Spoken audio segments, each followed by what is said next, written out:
Hi, everyone. It's really great that you are taking some time out of your afternoon to join us for this panel on strategies for working remotely, sustainable approaches for HPC. My name is Elaine Raybourn. I'm from Sandia National Laboratories, and I'm the moderator of this panel. And today I'm joined by some really great colleagues of mine that are really willing to talk about strategies for hybrid work. And so we're really looking forward to your questions. Please put your questions in Slido. I've got some lined up, but as your questions come in, we would love to hear you reacting to our panel today.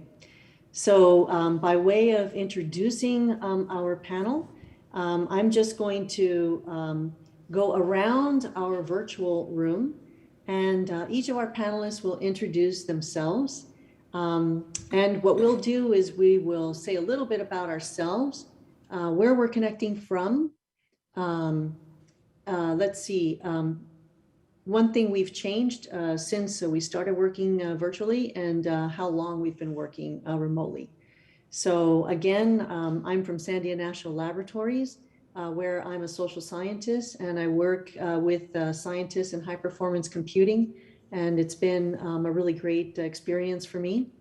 I've been working remotely for several years, actually, maybe about 15 years or so. I'm including time where I worked in Europe, in Germany and France as a European European Research Consortium in Informatics and Mathematics Fellow.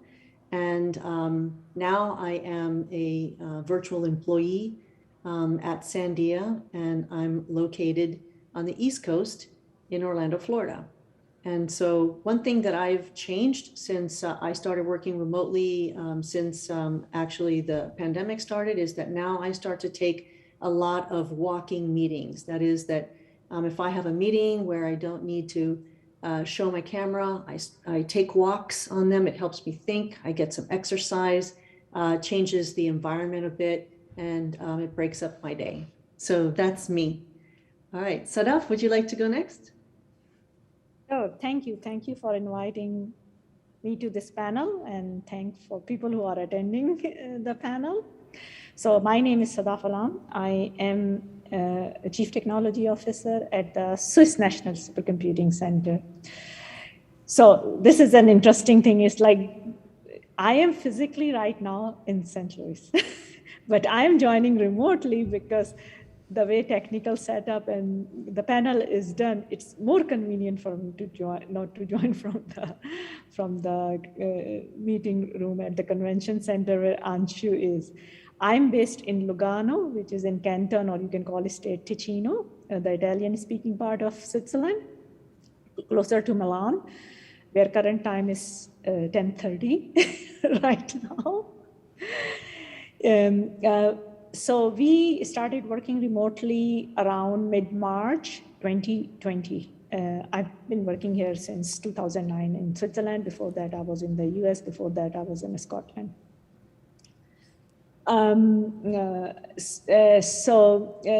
As an HPC, when we can call it a technologist,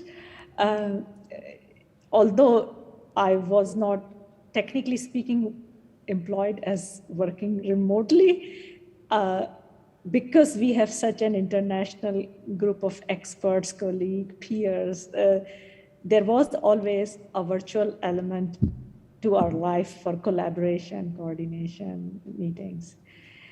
And what has changed in the meantime, in this case, and I'm really fortunate and grateful I could come to SC in person, is that I start valuing in-person meeting a lot more, because while there are really value and benefits for interacting remotely, for team building, for solving or agreeing or finding consensus on complex issues, I believe the in-person part is important. So what I do in my daily life differently now is that I try to squeeze the VC meeting times to, if at all possible, to fewer hours a day, not the whole day.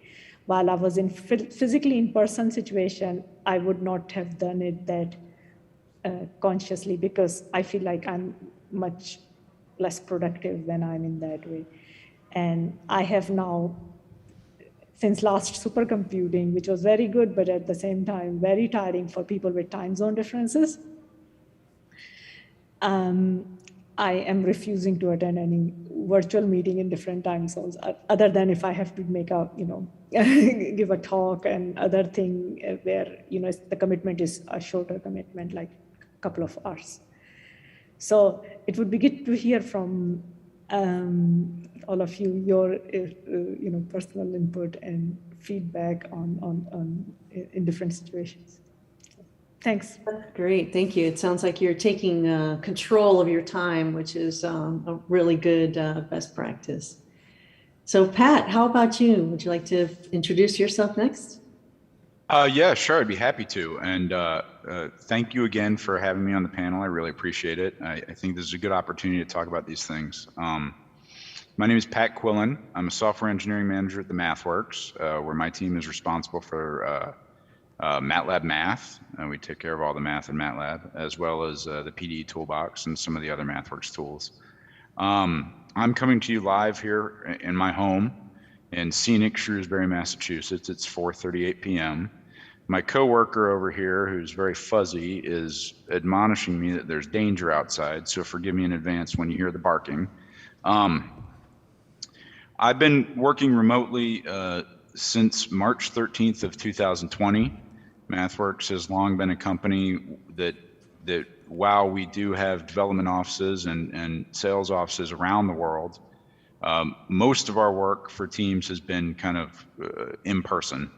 And so it was a very abrupt change for the whole company. And we're still not completely back. The office is open, and we're talking about transitioning to a hybrid plan, but the hybrid plan remains on hold until later. One of the things that we've changed since we started working remotely, and I think this has actually been very, very nice, is we kind of copped to the reality that, we should not be starting meetings abruptly back to back. And so most of the meetings in my area are now, they begin at 10 minutes past the hour. And so that gives folks at least an opportunity to kind of be late and still we're not missing much. And I think that's been a great change. And if we ever do completely go back in person, that's a change I'd like to persist, because it was really a reality that folks would come strolling in, because you can't have meetings like that. I mean, people have to move. So yeah, that's all. I'm looking forward to hearing what everybody has to say on the panel, and thanks again. You bet. Thank you. So we are just going around the room and introducing ourselves for those of you that have joined us a little bit later. And also at this moment, what we're just doing is saying about ourselves, something we've started doing since we started working remotely, and where we're connecting from and how long we've been working remotely. And I'd like to encourage everyone that has a question to please put your question in Slido for now. And then when we finish introducing ourselves, then we can take questions from the floor too. Thank you. Helen, would you mind introducing yourself? Hi, I'm Helen Cademartori. I'm the Deputy of Operations at LBL in the Computing Sciences area.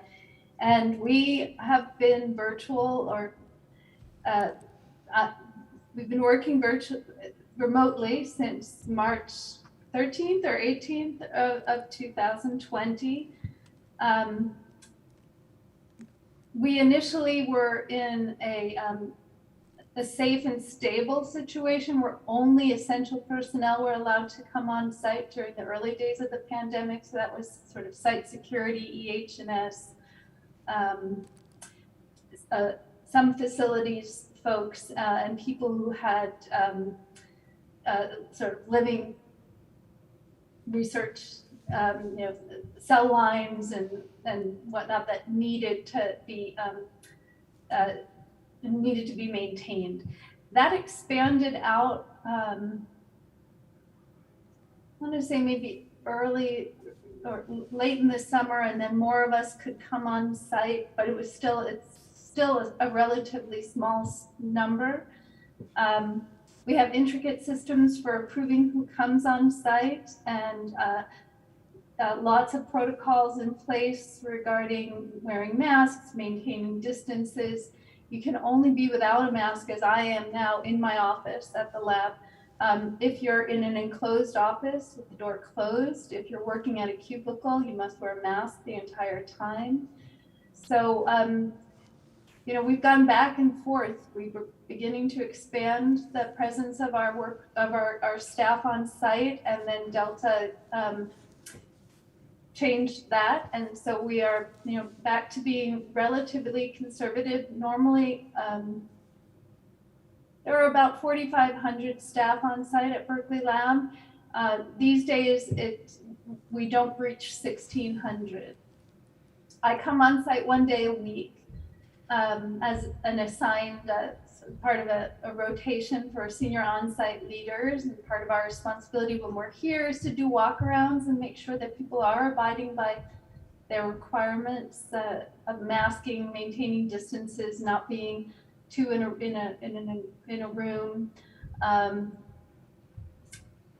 several other things. I mean, it's gotten a little more. We've come a little bit more flexible, but there were times when you had to turn a light on if you were going into a restroom, so other people knew that you know, if it were a multi-occupancy restroom, for example, you needed to turn the light on so that not more than one person went into the room at the same time. You needed to always walk to the right to maintain 6 feet if 2 people were passing in a corridor. So some of that has been somewhat relaxed, but you know, it's a very different environment, even if you are on site. First of all, that you don't ever see anybody. So although I enjoy coming into the office on occasion because it's a change of scenery. I frankly have a better setup here with a whiteboard and 2 screens and a color printer, etc. But it's not as if I get to interact with people very much. So I would say one of the big differences, or one of the changes that I've had to make intentionally through this pandemic, is making appointments or making dates with people I try to do it on a daily basis, to either go for a walk, or now, you know, that we can meet outside for lunch, because I just have become very aware of the fact that we are social, or I am at least a social animal, and living in 2 dimensions has not been great. I find it very stressful. So anyway, glad to be on the panel. Welcome to everybody. Enjoy talking with you. Thanks, Helen, and I really appreciate your candor. And yeah, you're really highlighting for me as a virtual worker all of the challenges that you face by being on site. And so I think that that's really interesting to consider. So that's a great insight for the panel. Okay, Devin, how about your introduction? I was hoping you wouldn't do me after Helen, just because it'll be like deja vu, but I'll try not to repeat. My name is Devin Hodge. I am currently the interim Deputy Chief Operations Officer for Argonne National Laboratory, but I'm also, my day job is the Chief Operations Officer for the Computing Environment Life Sciences Directorate at Argonne. And so I've been largely remote since March 14th of last year, but who's counting? And I say largely because I probably go on site probably 3 to 4 times a month at Argonne to kind of check on the status of our expansion for our new Aurora supercomputer. And things are going really well, by the way. And I live about 12 miles away from Argonne, and so I'm in the central time zone. I'm trying to get all of the points that you all have made. So I'm in the SC time zone. The thing that I changed is I actually missed my 20-minute commute, and I missed having windshield time. I still miss having windshield time. Sometimes I'd make a lot of phone calls, or you know, do some business. Sometimes I just listen to music. I don't really get that a lot, but what I've changed is I have the opportunity to take my non-driving high schooler to high school every morning before work starts. And we leave a little bit earlier than she would normally like, but I'm able to get some windshield time in there and listen to music. We don't really talk a lot, but we listen to a decent amount of music on the way there. So that's been something that's really been good. And I think that kind of illustrates the point of, you know, the kind of flexibility that is built into the positive side of, you know, a remote environment or hybrid environment is that, you know, we're able to build some flexibility into our schedule and possibly do things that we weren't able to do before, like walking meetings and the like. So Elaine, that was a good point. I say, you know, following Helen is the situation that we're going through at Argonne, very similar. It's been kind of essential personnel only. We're in this maximum telework environment, and we have about 1,900. We average about 1,900 people on site per day out of a normal 5,000 that we would have in a pre-pandemic mode. And part of my duties is, you know, to get us back on site, and when we're allowed to do so, and do that in a safe and productive way. So thanks for including me on this. This would be great. Well, it's a pleasure because, again, you know, your perspective on this is going to be, I think, instrumental, especially in, you know, there are things that we can't consider, at least when you're working remotely most of the time. We don't really understand the complexities of what you're going through. So that's great to have the two of you on board. And how about you, Chris? Yeah, thanks, Elaine. So I'm Chris Bischoff. I'm from the Technical University of Darmstadt in Germany. Here it's now 10:30 in the evening, getting kind of late, but in this way we can all get together. I've been working remote since March of last year, like most of you. And one of the things that we did at our computing center is we very quickly acquired a Zoom license, passed all the red tape, and passed our data protection officers, which of course said, well, since there is this Cloud Act in the US, which allows NSA or such to listen in potentially in anything that a US company is doing, this violates our EU data protection laws, which in theory is true, but in reality it works great. And since there hasn't been really a viable alternative yet, so the data protection officers have been continually saying, well, I don't think you should use that, but since we don't have anything else yet, you can continue using it. And so we do that, and that works great. One of the things that I've started doing is I'm listening in now to some meetings where I otherwise wouldn't go to, like faculty meetings. I'm a professor in computer science. I also run the computing center. And some faculty meetings are, well, some are more exciting than others, if you get my drift. But I can just listen in when I'm sitting in the car, and if there's something relevant, I can speak up, but I can become informed. And the other thing that I do is I schedule short impromptu meetings where we look together at some paper, some code, some whatever, okay, rather than trying to send emails around or schedule a live meeting. So I basically have much more flexibility in my workday now. But I also found that there is a real danger of really booking yourself from morning to evening. There have been days where I basically stumbled from one meeting to the next, and at the end of the day, I was exhausted. And I've learned about this now. So I'm also taking breaks. I'm taking walking breaks. I'm taking the dog out and make sure that I remain productive. And this is something that it took me a while to learn, that I need to set myself a structure. I need myself to set boundaries. It's what Devin just called sort of the windshield time. For me, it was, biking to work, which is a easy 25-minute bike ride. But it's wonderful for airing your brain out, hitting the pedals hard when you think of some colleagues that really got in their nerves during the day, but come home, in a relaxed state of mind. And this is something that I need to work on right now. But overall, given that the university has started with students being back on campus, but for example, in the computing center with almost 100% still remote, I'm still amazed how well we've gotten through this whole thing.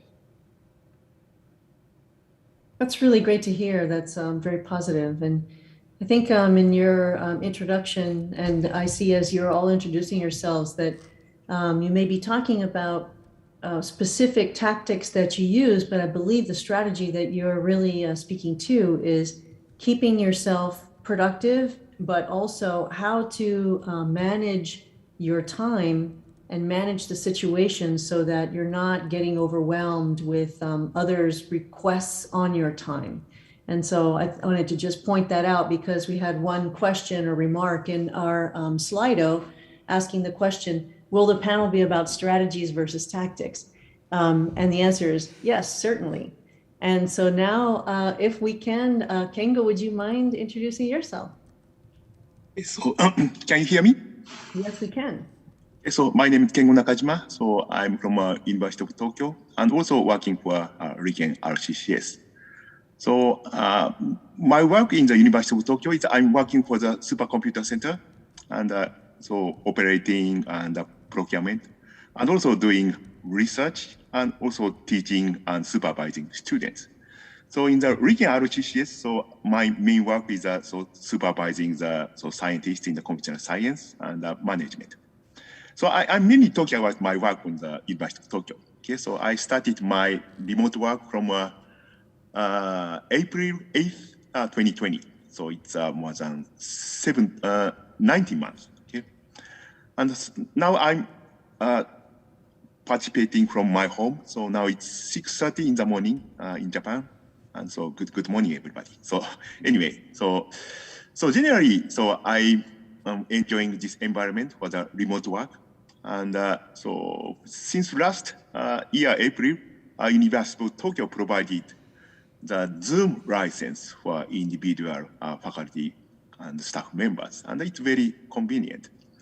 And so every meeting is online, except so meeting with the students. Okay, so I'll talk about that later. Okay, so it's a very special one, and so it's very efficient. And I think the people around me so changed their mind to trying to do everything in efficient manner, okay, and efficient and clear manner. So so we have a mostly weekly meeting, and so they try to put a very clear target towards the next meeting. So it changes around me, and so actually, so my office was a 30-minute walk from my home, so just around 1 mile. So I enjoyed walking there, and I visit there once a week. So last year, but unfortunately, my office has been moved to outside of Tokyo from this April. So it takes a 1 hour train trip. So actually, so in recent 6 months, I visit there just twice. Okay, so but anyway, so it doesn't matter. Okay, and another good news is so as you can see, I lost my weight by 20 kilograms, 45 pounds after this so remote work. So I'm so living the very healthy life. But so actually, so as I mentioned, so these days are very tough for the students. Okay, so especially, so I have several students who are going to write PhD thesis, and so we need so very in-person meetings. And fortunately, the situation is coming down in Japan, and from October, so University of Tokyo relaxed some emergency conditions. So I'm having so weekly meetings, weekly in-person meetings with my students. So who is having the PhD defense in next January. Thank you very much. Thank you. I'm really happy that you brought up students because we have some questions about careers. So, I'd like to go ahead. I'm going to start with first, like I said, address the comment. When we can, let's try to elevate what we're talking about from tactic to strategy. I think that we all know and we've all heard some great tactics for working remotely, and they're all over the internet. So I think the value of this panel is let's take it up a notch and let's really talk about how those tactics relate to our strategies and how we as experts and are in our domain areas, how we've been able to apply them. So the first question I'm going to ask from Slido actually is one that has been liked 12 times, and that is, will HPC conferences evolve to be permanently hybrid? Will supercomputing learn from the mistakes of the past 2 years and improve the experience for remote attendees? I'm not sure that we as panelists can talk about the conference unless we're part of the committee, but let's change that question maybe a little bit, which is what can conferences learn if they are going to evolve to be permanently hybrid? And what are some of the mistakes that we've made strategically moving into remote attendance and remote participation for the past 2 years that we can actually do better with now? And we won't go in any particular order, so please feel comfortable to unmute yourself and have express your thoughts when you have them. I can. Yeah, go ahead, please. Or someone was going, was it? You can go first, Helen. Yeah. Okay, so no one is. So I had a leadership role also for Supercomputing 20, the first fully virtual one, and I'm deputy up, so I'm not doing something as actively as Anshu. So I will not consider things in a negative thing. I think it's been a learning experience for all of us because the team in itself, they tried to make the experience valuable and useful and engaging for everyone. But something like supercomputing, which has a big exhibit floor presence, which has a lot of networking type of option, is unlike others. So I don't know whether we can say what we say about organizing an event like supercomputing is equally applicable to the research conferences or some other more focused events. Having said that, life is all about learning. I can say from my personal experience as being the chair of Invited Talks program for last year, what we could have done maybe, in hindsight, which is always, 2020, we could have probably, from a scheduling another, even though it was spread over 2 weeks, try to make some kind of if it was, because it was all virtual, consistent experience. So there were two live streaming and showing in 2 time zones, as Kengo said. We are already the next day. We are Friday there, where Kengo is. It's still Thursday here.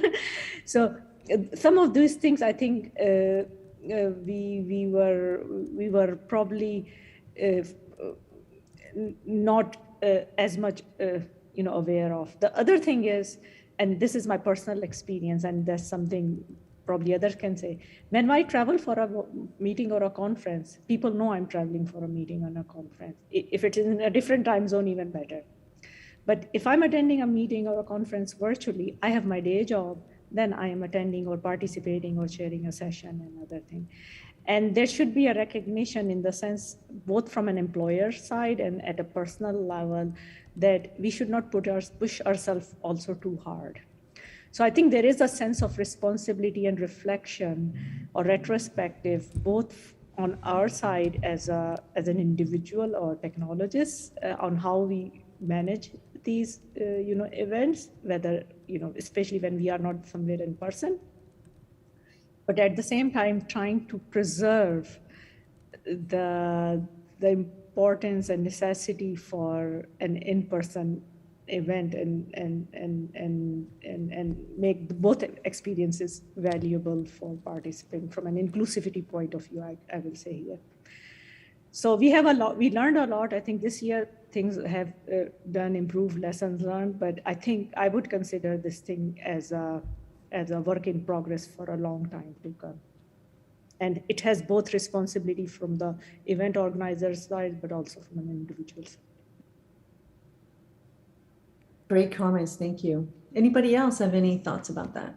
I would really agree that we're still part of a learning process. You can see, I mean, from other conferences that I've attended, I've come to the same conclusion as Sadaf said, that I won't go to many virtual conferences.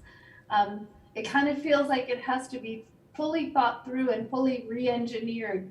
Right now, it sort of feels like the virtual conference is trying to recreate an in-person presence and recreate some of the features that make sense only really in an in-person setting. Like we even struggled this year for our DOE booth. They're trying to recreate the booth experience virtually, and it doesn't translate that well. I mean, maybe it's gone better than I know, but I think that if you're going to, some of the thoughts that we've had around really strategizing how could you have a very successful hybrid conference would be to understand and appreciate the specific elements of the media, the mediums that you're in, right? So that you would have things that were about being in person, exhibitor booths and vendors and all things, those things that, help make these conferences affordable, right? So they're essential elements. But then you would perhaps have keynotes, talks, or other events that could be attended virtually and scheduled at times that were sort of hit the sweet spots of multiple time zones. Now you can't do that if it's entirely entirely global, but if it's a primarily North American, European, maybe there are some sweet spots you could hit where it would be a relatively reasonable time for most people to attend. But I think I feel like we're at the beginning of this learning process. We're beginning to tap into some of the elements of the tools that make things more equitable. I think that using the closed captioning element has actually been a really beneficial thing for us in many of our meetings, conferences as well. So those are just some random thoughts in no particular order. Those are some really great comments. The hearing from the two of you is fantastic. We have a comment in the Slido chat, which is, to be successful, virtual attendees need to be considered first-class attendees, not a burden, need to be committed to providing an equitable experience, which you both have mentioned. And so from the level of strategy, it really sounds like you're both right. Everybody, I think, when the pandemic hit, we went to virtual, but we took with us all of the assumptions and all of the ways of working that we used to have in person, and we translated it and we just plopped it into a virtual environment. And we really can't do that effectively. What we need to do is really think about the media that we're using and how can we make those media make the communication more effective. And so I think that is a strategy that if you're moving forward, if you're organizing events or if you're organizing even meetings, think about the way that the media impact the communication and really use that to elevate the communication that's happening virtually. And so Devin, I know you would like to make a comment, so I'll give you the floor. Yeah, I was just going to say that, this comment that was made about, kind of first-class attendee, part of what's great about, being at an in-person conference is the shared experience. So if in the future there's virtual option to all major conferences, how do you focus on allowing for a shared experience for the virtual attendees? And I think it's hard. It's hard to do it for just virtual, and it's definitely hard to, you can't, you know, you can't imagine a scenario where you can walk virtually the exhibit hall, right, for example. But maybe that's the trick, is finding a way to make a tailored virtual experience that's tailored to the virtual attendee, as opposed to it being like, you know, like, oh, let's just do what we did before, but only virtual, you know. And so making it not a second class experience, and creating shared experiences for those people that are attending virtually. Absolutely. I come from the domain of human-computer interaction, and sometimes what we've done is experimented with that at our conferences. So trying to really integrate the virtual and real. And I think we're at the cusp of a lot of innovation, quite honestly. I think that the difficult time that we have now is really going to give us an opportunity to innovate. And so I'd like to move on to another question that we have that's, this is really great that you are also engaged on Slido. So thank you very much for that. Let's see. So we have another question, which is, do you foresee more virtual remote employment opportunities at HPC sites in the future, given how we've learned to work during the pandemic?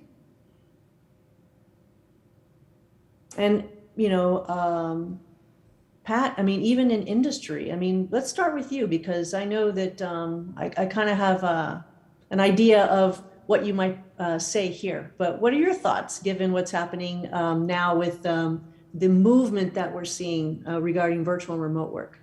Yeah, you know, I sure hope so, is basically the answer. You know, again, I said it in my intro, and I kind of can't stress it enough. MathWorks has been a company that was really not big on remote work. And yes, we did have offices. I collaborate with a lot of folks in offices in Cambridge, UK. But I'll tell you a thing that I feel like that this now we're all remote thing is opened is now everybody's kind of on equal footing. And I like that a lot, right? We're all in the Zoom screen, and yeah, there are things that are not great about it, but we're all there. Another thing that I think has been great about it is it's really easy to record things. So if people miss, they can follow up a lot more easily than in the past. They can't participate, but we aren't playing telephone necessarily. So now kind of getting back to, the actual question, which is like, are there going to be more virtual opportunities? I believe so, and I surely hope so. I mean, at MathWorks, we've been running interns completely virtual for the past 2 summers, right? Those interns stay off-site. They can come in, I think. Nobody seems to want to, so we've had students scattered around the country. And, you know, they work purely remote and they engage with their teams just as they have.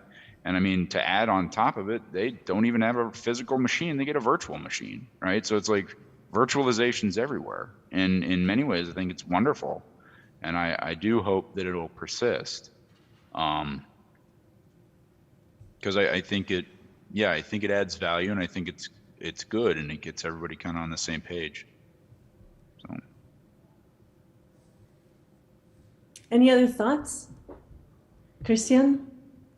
Kengo? Yeah, so can I speak?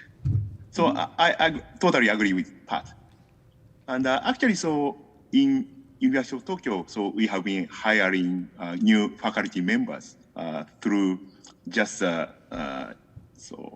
online interview and online evaluations. So 2 or 3 faculty members. And also the entrance examination for the graduate school of the University of Tokyo is totally now online, and it works.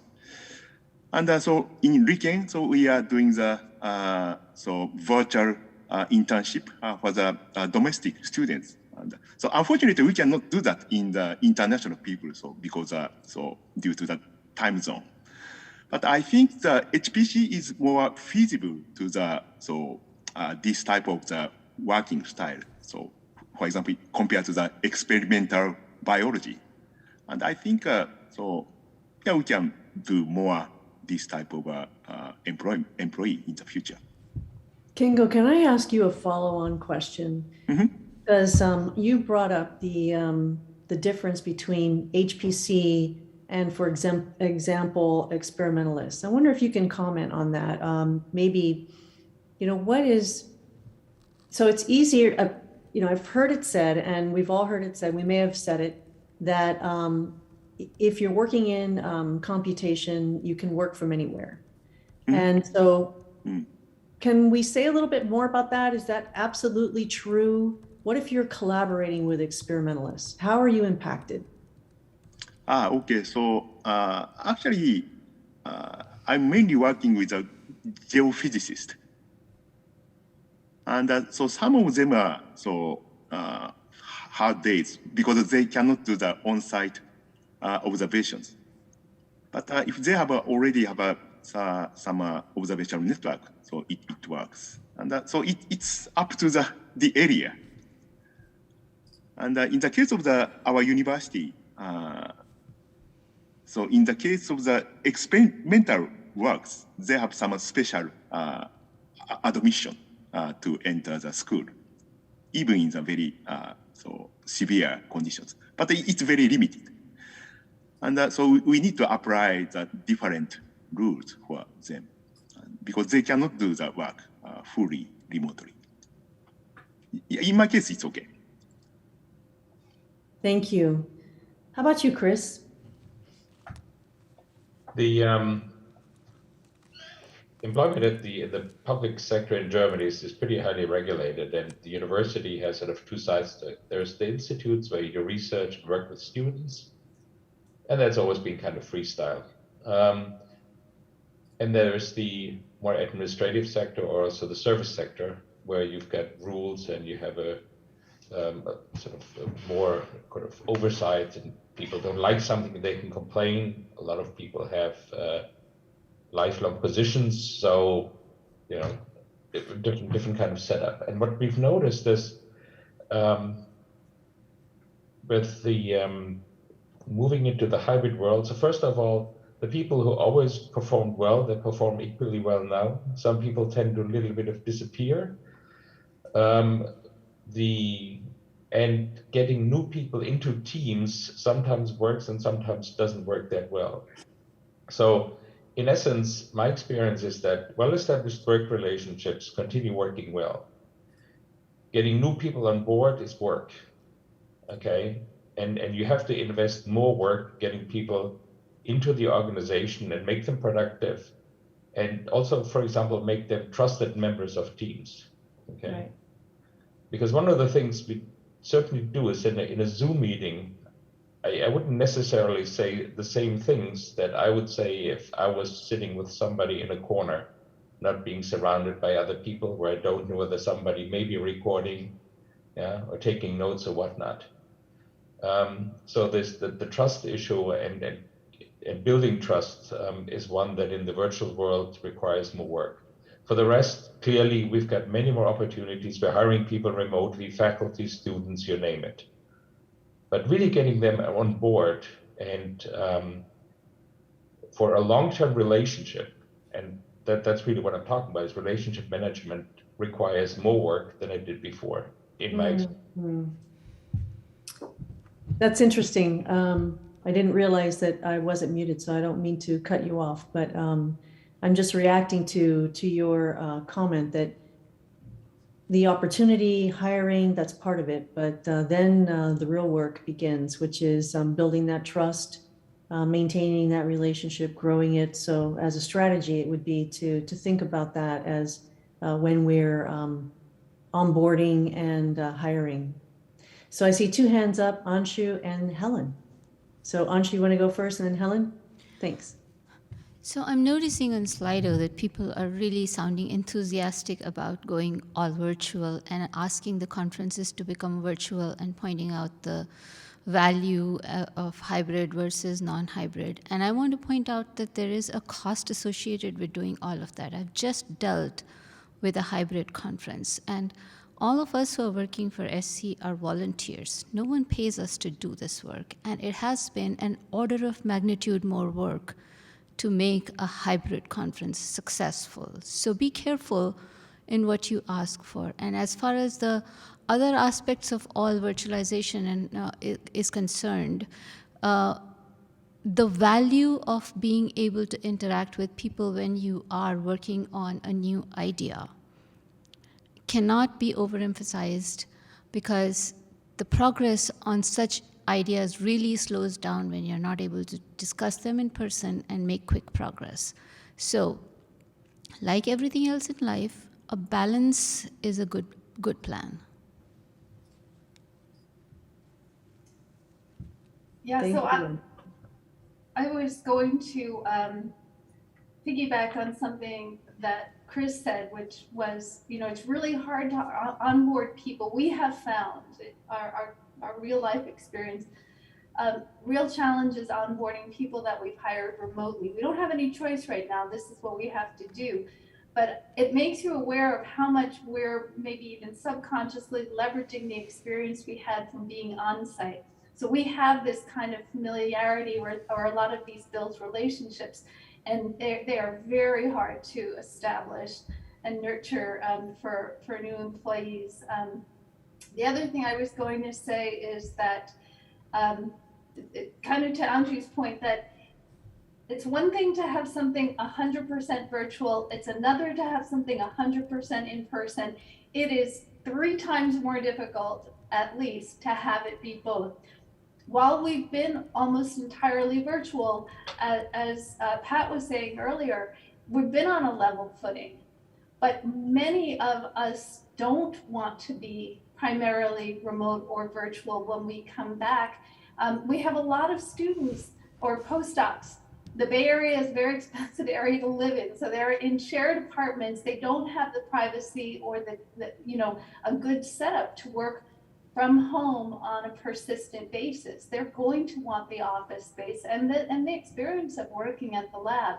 And so then how do we maintain, as another commenter said earlier, that we don't, that there's equity, that there isn't a first class, second class kind of setup. So we are anticipating, I don't have answers, we're anticipating some challenges. Those are some excellent comments. I made the remark earlier that when we first moved into the pandemic, we moved into remote and we just took everything from face to face and we just kind of plopped it in that environment. And the thing is that we still haven't gotten we haven't gotten great at virtual communication, and hybrid is harder. So we should try to become great and then take that great virtual communication and all those lessons learned into this hybrid environment. So we have on one side, you've got your in-person, then you have your virtual, then the hybrid in the center should be a combination of being those great at those 2 different modes of communication.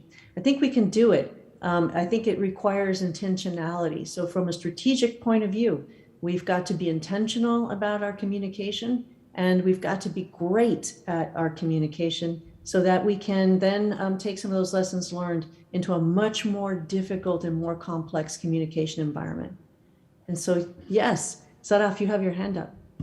Yeah, so I will bring a different perspective because strategies has been mentioned quite a few times.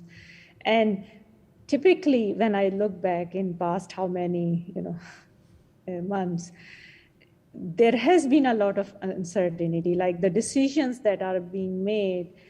If I just look at from a Swiss point of view, there are federal level decisions, then there are cantonal, which is state level, I think in the US term, then the local commune level decision, then the institutional decision.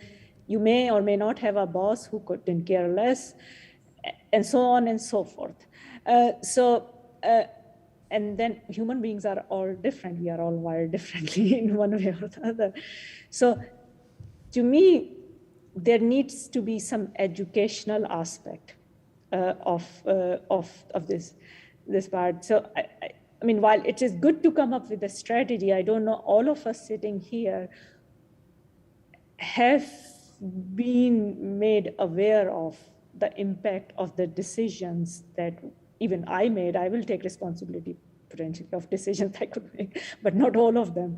And I think if you really want to influence the strategy at the at sea level and other, we really, there is an uncertainty coming top down, but there is also an awareness. I really do not know what I am missing in the sense of creating such an equity even for my team. I simply lack knowledge and information from a social, I can use your title, from a social science perspective, because I have never been trained in my academic and other career to be aware of that.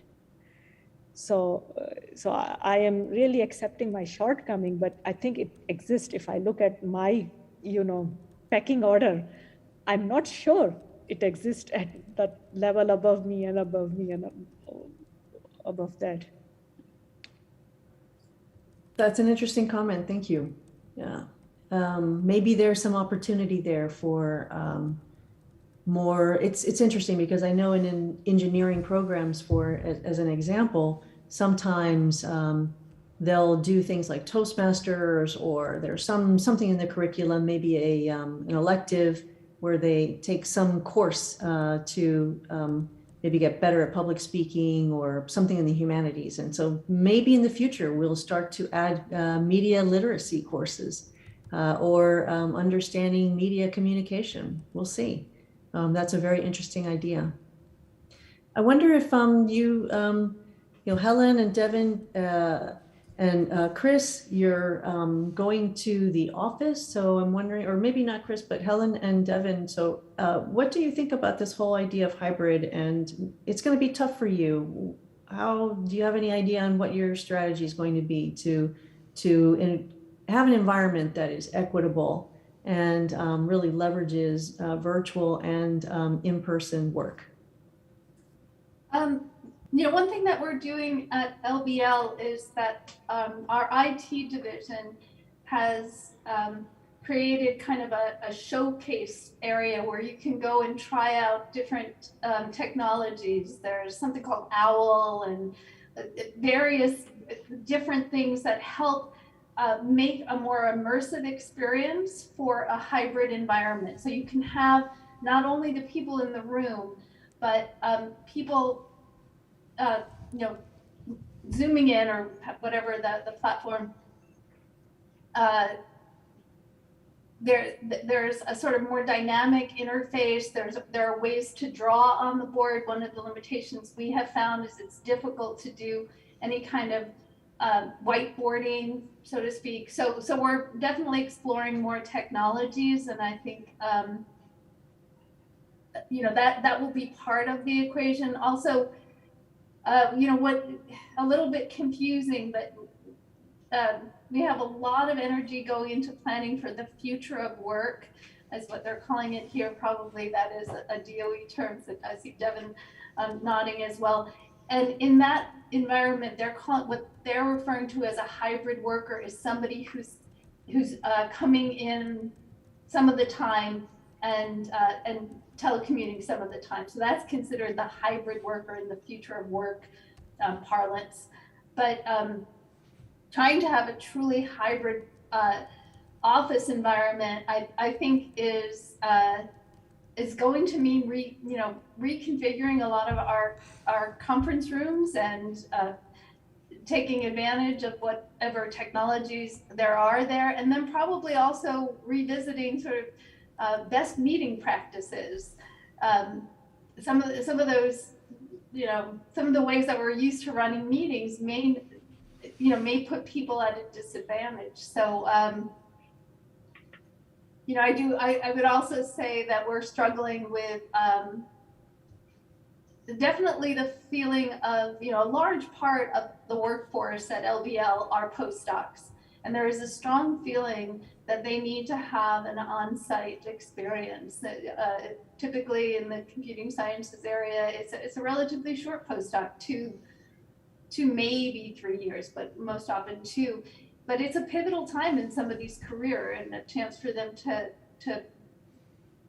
find mentors, find collaborators, make those cross area connections with other domains of science, and that we need to make sure that there is that experience for them, and that requires that there also be a lot of senior management on site. So we have yet to work it out, just anticipating some of the challenges. Thank you, Helen. So Chris had his hand up, and then Devin. Thank you. Yeah, so one of the things I've will be more predictable about doing, which I found was really working well, is having set and predictable days where I'm in the office. So people know I'm around, and then we come and see me, and I usually make sure that these days are also not completely booked from beginning to end. So if somebody comes by, we can chat about some stuff. And I found that this is very useful both for staff, as well as in particular for students, where they can quickly bounce off ideas. And it is just much more spontaneous than a scheduled Zoom meeting. Even though in the end we may talk about the same stuff, I get a lot of side information that way. And I find that saves me a lot of emails and other stuff that people otherwise would create. And it does recreate a kind of a shared space where people know that we're around, and sometimes, and you know, one of the days I try to be around is like a Thursday afternoon or Friday afternoon, and then we sit around, we have a beer before we go home, and then everybody feels better. I certainly do.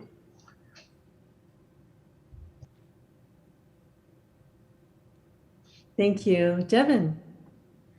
Yeah, so what Helen said, all the same experiences at Argonne. I mean, we're testing out tech, we have pilots, we have showcases.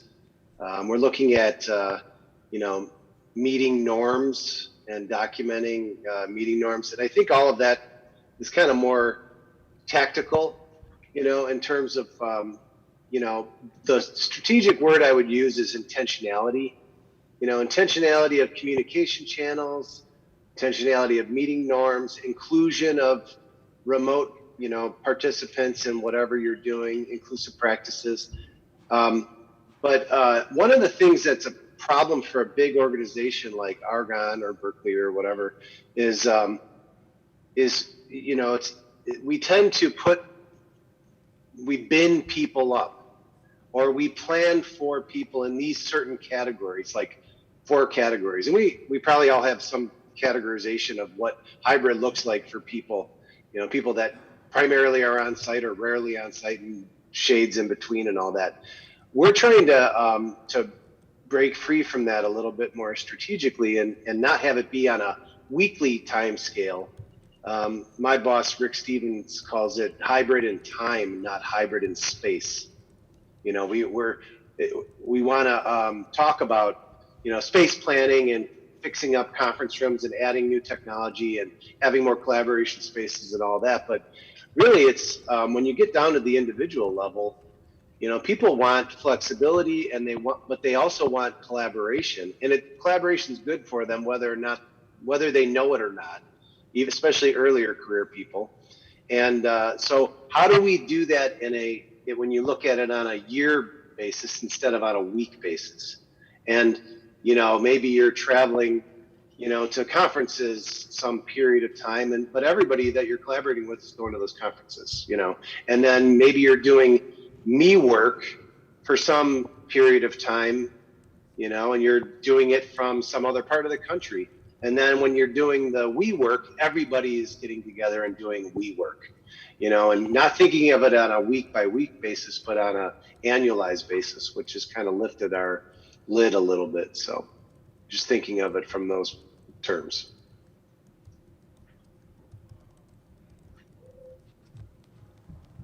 Go ahead, Sadaf. Yeah, thank you. Devin's hand is still up. Yeah, I mean, what Devin said is like awareness. I think we are becoming more and more aware of these things. But I would like to answer this, what Elaine, you said, what is working effectively? And I think majority of us work in very multicultural organizations. So I am on the Italian southern side of, you know, Europe. And and it has been hard for them. I mean, if you don't see someone and you kiss them like a couple of times or more, then you haven't even started the conversation. And just imagine these types of interaction during COVID.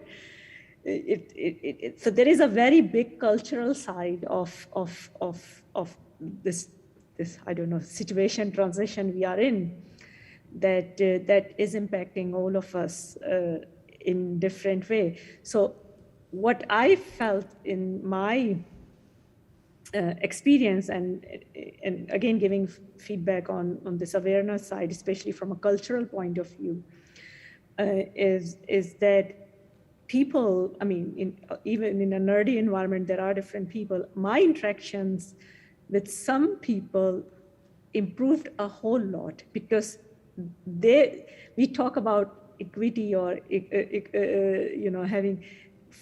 because they are one way or the other far more engaging and productive through virtual channels than they are in a face. Like I suffer from this cognitive overload when there are too many people moving around, colors, lights, sounds, and other things.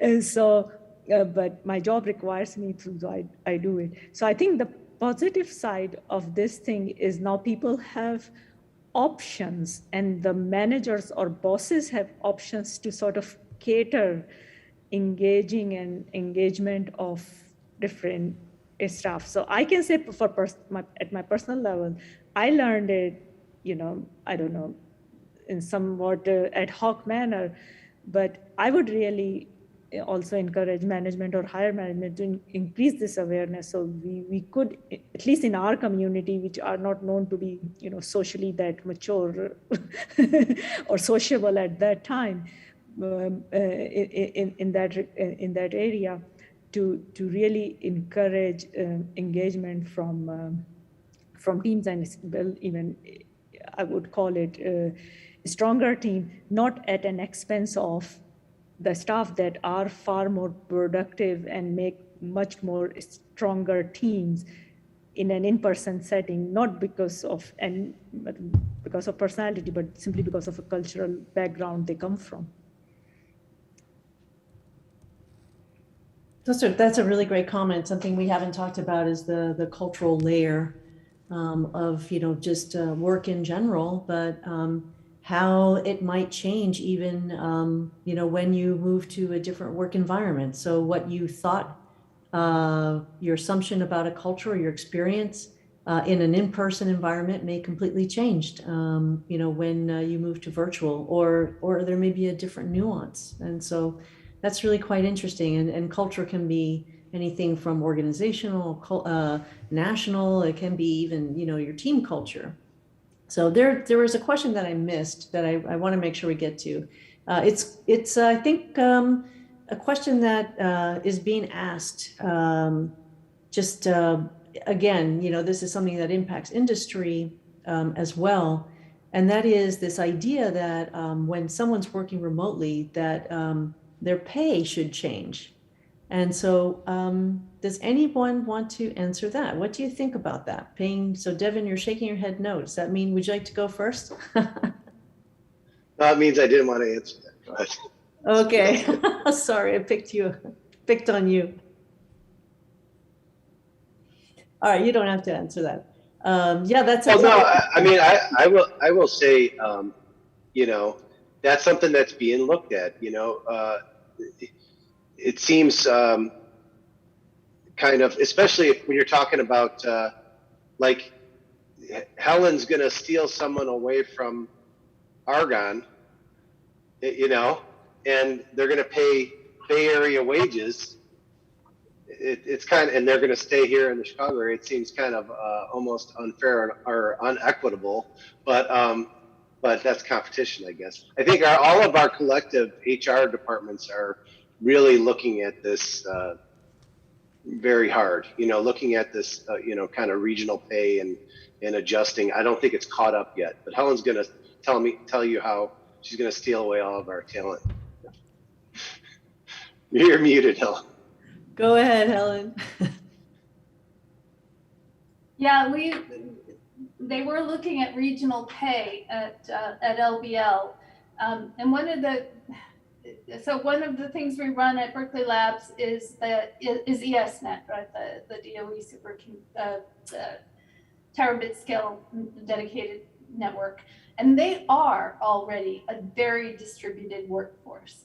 And so they said, if you're going to come in, we have these people, their salaries were established. You're going to start telling them that you're going to redline them or potentially decrement their salaries, that we're going to lose people, that we compete for this talent across the country because there are lots of organizations that will support remote workers. And so we'll just lose out on, we need a network cybersecurity expert, we won't be able to get one.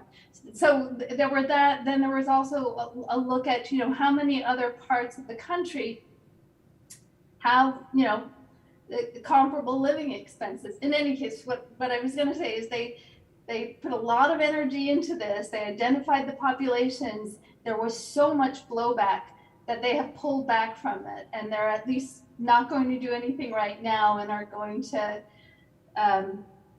reconsider. So but I do appreciate what Devin is saying, right? Well, I mean, it goes the other way too, because the Chicago area is a little bit more expensive than, say, East Tennessee.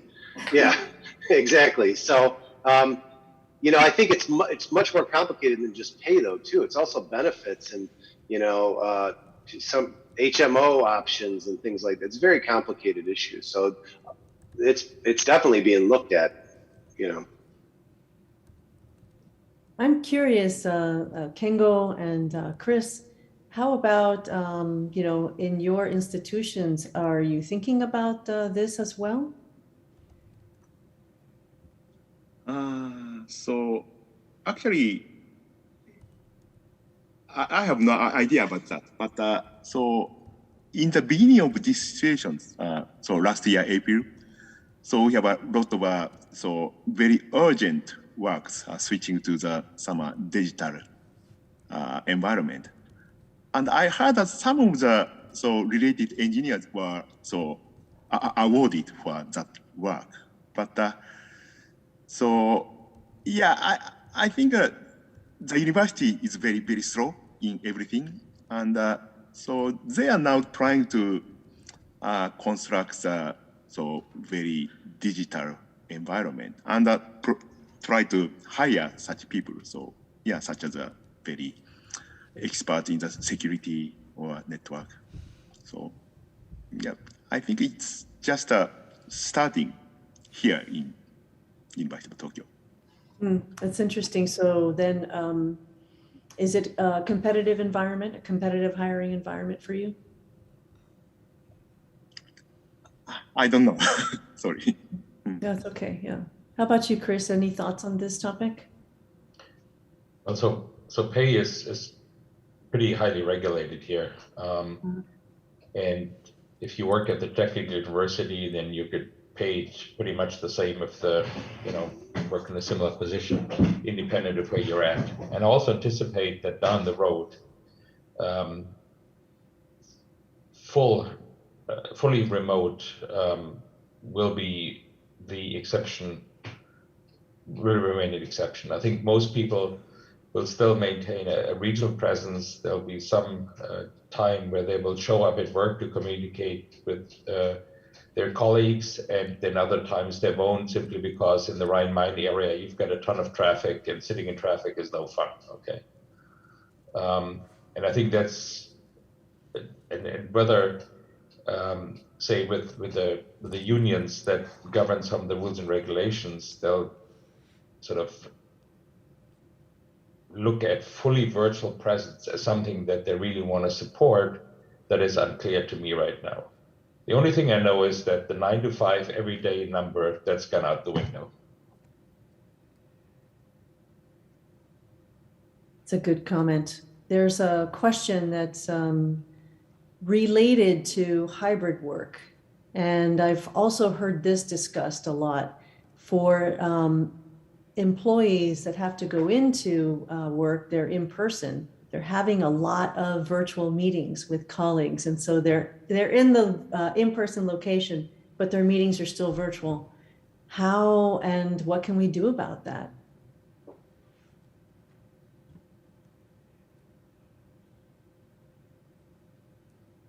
I don't think we're ever going to get away from that. I mean, and I think that I think it's. I heard a lot of things about trying to evolve technology and rebuild conference rooms and rebuild shared spaces. I think that's the direction we're going to have to go. I think that, like it or not, people on site are going to be in virtual meetings. I think that's just the way it's going to be. I mean, certainly, you know, my team has, even before the pandemic began, my team became more globally distributed. I have a person who reports to me who left Massachusetts, which is where we're located, and went to Munich. And so we were very concerned about trying to continue to have this person integrated in the team in a meaningful way. And then, you know, the pandemic hit and kind of did it for me, in the sense that, you know, it's like, oh, now we're all remote. But I mean, the point here is that, you know, we transitioned our meetings to being virtual, and we even spent a week piloting for ourselves a collection of meetings where everyone is in their own office. The offices are physically co-located, but everyone was on Skype, I think it was at the time. So this is the end of 2019. And the team actually really liked it. Now no one probably would like it. They'd be begging to all be in the same place. But I don't think we're going to get away from it. And we're going to have to look for some of the things I think you said earlier, become great virtual communicators to even have a prayer of being halfway decent at it hybrid. So yeah. I think it's here to stay. That's really interesting. Yeah,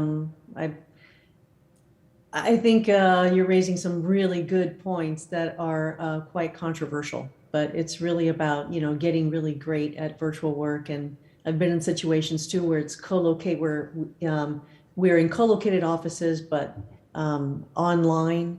And basically you brought up geographical distribution. And, you know, for these global companies or being geographically distributed, there are lessons learned that we can look to. So it's not like that hasn't been done by a lot of organizations. So Devin, go ahead. No, I was just going to make a point about the complexity of, you know, converting our spaces into these great collaborative spots. There is this movement of all these office spaces to go, you know, open. There's nothing more miserable than trying to be on a Zoom call in your open space. Or even in a cubicle for that matter. So how do we accommodate that, you know, moving forward?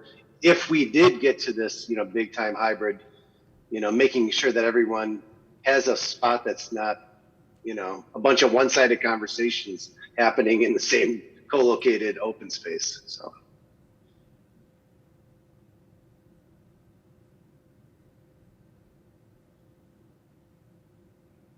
Sadaf, you have your hand up?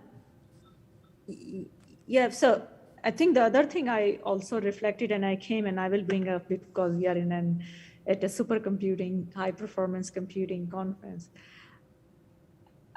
We didn't go from 0 to infinity in our community because, as it was mentioned by different, you know, groups, that we had a virtual component in our lives for a long time. Not okay like this, but so in a way we were, or I consider, in quite a privileged position in this, because I know several industries, they, like government offices and other, they had to do like go from 0 to whatever in a matter of a day. And for some institutions, like I heard from at universities, they had plans to make the transition in 5-10 years. They made the transition in like 2 weeks or something like that from in-person teaching to. So I think in our community, from that point of view, you know, regional diversity as well as diversity of the subject areas. We work across domains in most cases, as Kengo also mentioned. So we always had this combination. So I think, I mean, I also try appreciating that part quite a bit. Having said that, we, at least I can say for personally, for myself or my institution, we didn't manage virtual very well. I mean, there were, some people suffered a lot because of loneliness, because people work, some people just can't work from home, some people have small kids in small apartments, things like that. And we didn't manage it well in that regard. So I can't even begin to imagine what happens in sort of working where people didn't have this experience of working, having, you know, remote meetings at all. So I think in a way, I feel like this is something we should really sort of try to not only help ourselves a little bit more. That's why I think we need to have some of these awareness meeting, teaching classes at all of our organizational level, because we are solving the logistic problem of hybrid work, but we are really not paying attention from a teaching or training point of view, because in our community, we consider that thing as a, you know, when everything is said and done, then we worry about the cultural aspect, the human engagement, and those aspects. And I think this is a very opportune time for our HPC or technical high performance computing community, which is very diverse, to maybe have this type of awareness and education and training, at least offered, not mandated, but at least being offered to us, because I would have definitely used it rather than running in an ad hoc and trial and error based on a trial and error basis. It's a really good comment, and maybe in the future SC conferences, we can offer some tutorials, you know, who knows. So we have really about 12 more minutes left of the panel. And so, and do you realize I have not asked a single question from my prepared list? They've all been Slido questions. And so I really want to thank everyone in the audience for your engagement. And if you have any other questions, please try to get them in. What I'd like to do is I'm going to ask one question from my list. And if we can go around and answer it, and then if there are no questions in Slido, I'd like to go around again where maybe each of you has an opportunity to give the audience one takeaway. You know, you've given your time and energy to be on this panel. You may not have had the time to say everything you wanted to say. So I'd like to give you that chance to say the, you know, one thing that you really wanted to come to this panel and say. And so while you think about that, the question I'm going to ask is if we could imagine the perfect hybrid situation, what would it be for you? And it doesn't, you can think as broadly or as narrowly as you like. Who would like to go first? Who has an idea about that? It's a hard question, I think. It's not a softball.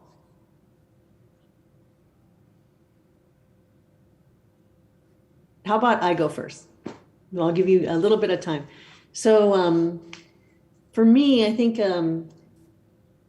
a really excellent hybrid situation for me would be one where whether I'm in person or I'm remote, I feel like I am a contributing member of the workforce. And I feel that I'm able to do my work and my job the best way that I can. And I'm getting support from my organization, that I'm able to do good science, that it doesn't matter if I'm in person or virtual with my colleagues, where there's a lot of respect and where we are focused on helping each other. And I think for me, the big takeaway is that being hybrid is going to affect all of us. Every single person has a role in making the future great, whether you're going to be mostly in person or whether you're going to be mostly virtual or somewhere in between. What we're really talking about here are scenarios of work. We all move fluidly in between them. It isn't about I'm this or I'm that. And I think that that for me is the perfect hybrid work scenario. So who would like to go next, either with your big takeaway you'd like to leave the audience with, or answering this, what's your perfect hybrid scenario?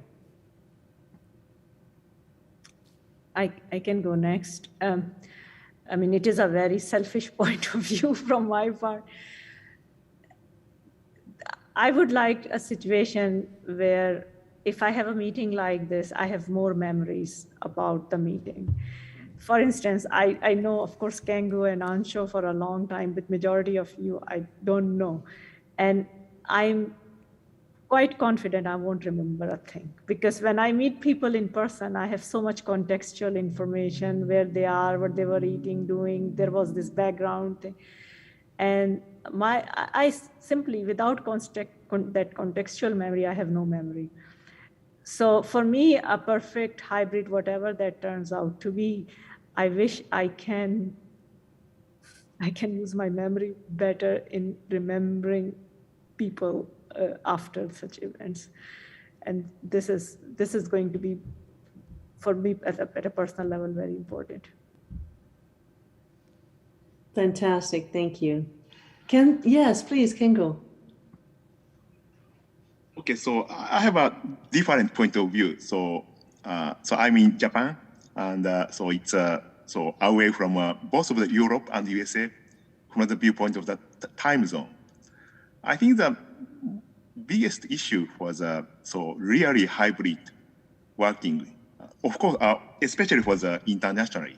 So it's a time zone. So yeah, I think I don't know the specific technology, but if we construct such technology to remove the difficulties for the time zone, so it's a perfect virtual hybrid environment. I have no answer about that, but so yeah, I think so anybody can do some research in this area. That's my hope for the hybrid environment. Yeah, and we can leverage the research going on in human-computer interaction and computer support, cooperative work, and robotics for that. Devin, please. So it's kind of related to what Sadaf said about the, what the takeaways are. You interact with people a little bit more regularly when they're on your team. And I really early on in the pandemic, we started doing, after hours, the kind of regular after hours, happy hours. And I tell you what, this is with my direct reports. I got to know my people a lot better. And people are more authentic, and we trust each other more. I mean, more than, you would. It's hard. It's a lot of times it's hard. We had nothing else to do, I guess, time in the beginning part, because you couldn't really get out. But that part is a key takeaway for me, is really, in beyond this, is not just in the virtual, but how do I create, especially if we onboarded a new employee during that period of time, how do we pull somebody into the fold and really be intentional and get to know the whole person? Because we got to know a lot about people's family situations or how far they live from the lab and all that. It's really investing in people, their whole self, not just, the bell to bell, 8 a.m. to 5 p.m. or whatever. So that's my key takeaway. That's great. Thank you. Okay, 5 more minutes. So who would like to go next? Pat, please. Thank you. And then Chris. Yeah, boy, what Devin said there, that's key. And I think, that's probably for me, that figures very, very big time into one of my visions for kind of perfect hybrid. Generally, like, I'm skeptical of hybrid things. I think hybrid just as often combines the worst features of two things rather than the best features. And I think it's our job and it's our deep endeavor to try to not do that. And like, let's take the best of both worlds. I think it can be done, but it takes a remarkable amount of energy. But like in my perfect kind of hybrid situation, most of the in-person gathering is going to be driven at team meals, collaborating with people in places where not everything is necessarily about work. But you do, like, man, you need that room. You got to have that room for those kind of spontaneous conversations. Like I saw a question in the Slido here, people asking questions like, have you been inhibited? And this isn't exactly what it said, but more or less what I read was, have you been inhibited by kind of like connecting with senior management with junior people, right? Like a lot of good things happen when the new person in town bumps into the senior manager in the company kitchen. And I miss that. I mean, I'm not a new person, but you know, I'm not really going to go schedule time with my senior director, for example, but maybe I would bump into her in the hall and be able to get that kind of connection. So like, boy, I miss that. And in my perfect hybrid, we'd be doing that. And yet I still have kind of the flexibility to haul the kids to hockey practice, right? Which has kind of been one of the big benefits. I mean, I know Devin said earlier, he's taken his high school age, not able to drive yet, family member to school. And yeah, you know, and there's a lot of value in that kind of stuff. So. That's great. Thank you. Yeah, Chris, you're next. Well, I just want to emphasize what was just said by Pat. I mean, it's really crucially important to have space for unplanned in-person meetings. And I think one of the challenges will be to come up with mutually agreed on times where we allow for that. Because, you know, when everybody optimizes their own life, there'll be little overlap with other people, and we'll end up jumping in, hopping in behind the computer, turning on whatever the appropriate solution is. Maybe it's going to be with virtual reality down the road, so I see you 3D, okay? But as Sadaf said, it's a shallow experience. I mean, we've been as humans conditioned over many, many years to function the way we are, and 2 years of Zoom are going to change that. And how we organize ourselves in an organization to allow for that, that is something that I'm curious how this is going to work out, but I think it's crucial. Excellent point. Thank you. And so Helen, I guess you're the last one to take us home. Well, I think that it's been intimated by a lot of the other comments, but I think it would be a wonderful outcome if we could achieve in a hybrid work environment a better work-life balance for ourselves, for our staff. I know, you know, the benefit of taking, or maybe even getting to stay for a hockey practice, not stressing out so much about picking up your little one at a childcare center where you're fined $1 a minute for every minute you're late. You know, just those everyday stresses. If we could really harness that flexibility to afford a better work-life balance, a smaller carbon footprint, easier parking on site, that would be a huge win. Wow. Yes.